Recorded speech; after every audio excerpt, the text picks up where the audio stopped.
My name is Jordan Burnham, and today I'll be teaching you how to play Close to Zero. Close to Zero is a game that can be played with any number of players or teams that compete to create two two-digit numbers, one positive and one negative, that have a sum closest to zero. Playing this game is a great way to practice addition skills with positive and negative values, especially with two-digit numbers, which tend to be more challenging in lower elementary age groups. To play this game, you need one deck of playing cards with the face cards and 10 cards removed. In Close to Zero, aces have a value of 1. It is also optional to leave jacks in as 0. You will also need a blank sheet of paper for each player or team to record your two-digit numbers and to keep score, as well as writing utensils. It is also optional to print the Close to Zero table below to record your two-digit numbers instead of a blank piece of paper. The objective of this game is to work alone or with your teammate to create two two-digit numbers from your number cards. One will be positive and one will be negative. These values will be added together to reach a target value closest to 0. Before you begin playing, organize into individual areas or sets of teams. The youngest player or team is the dealer. To start, deal 6 cards to each player or team. Using those cards, you will form a two-digit negative number and a two-digit positive number. Then add them together to get your score for the round. Next, draw 4 new cards. This marks the start of the next round. Repeat the process of forming your two-digit numbers and calculating your score. After each round, add your scores together to update your score. Notice here that your scores are able to cancel each other out and get you closer to 0. Play a total of 4 rounds, and the player with a final score closest to 0 wins. Let's see an example of 2 players playing the game. They will be playing where jacks are valued with 0. They have each recorded their tables onto their papers, and the dealer shuffled and dealt 6 cards to each player. Next, we see the players examine their cards and choose which 2 they would like to form their negative number and which 2 they would like to form their positive number.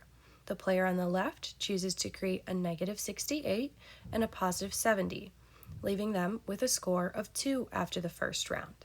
The player on the right chooses to create a negative 90 and a positive 86, leaving them with a score of negative 4 after the first round.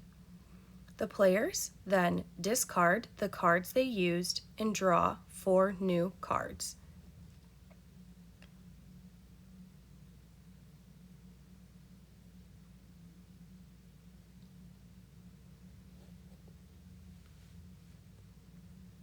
They then repeat the process here. The player on the left chooses to form a negative 59 and a positive 57. This leaves them with a score of negative 2 for this round. Adding that to their score from round 1 leaves them with a score of 0 moving forward. The player on the right chooses to form a negative 21 and a positive 21, leaving them with a score of 0 for the second round. Adding their score to their first round leaves them with a score of negative 4 moving forward. The players then continue the process and play the next 2 rounds, adding their scores as they move forward.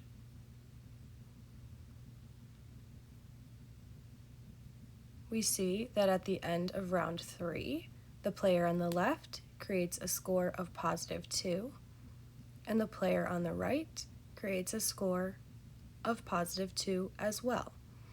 Adding this to their scores, the player on the left now has a score of 2, and the player on the right has a score of negative 2. They draw 4 more cards and complete the final round. We see the player on the left creates two-digit numbers so that their score is a negative 2.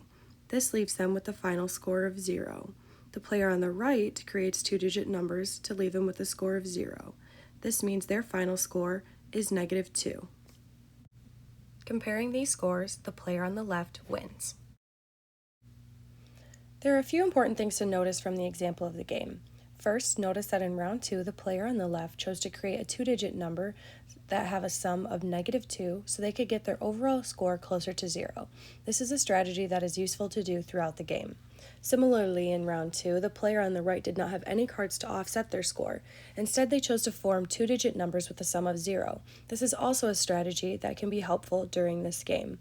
Finally, note that if there is ever a tie, the players will play 1 or as many more rounds as needed to break the tie and name a winner.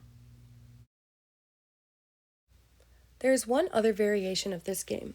When playing this variation, black cards can only be positive and red cards can only be negative.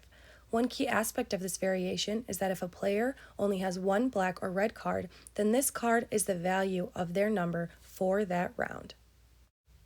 Let's take a look at some example hands from this variation.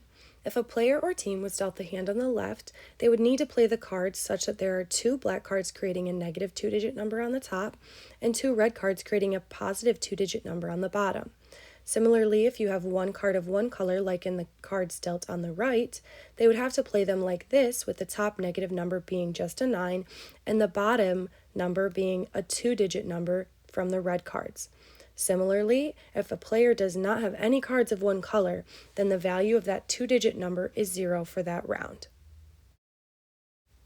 Thank you for watching, and I hope you have fun playing this game.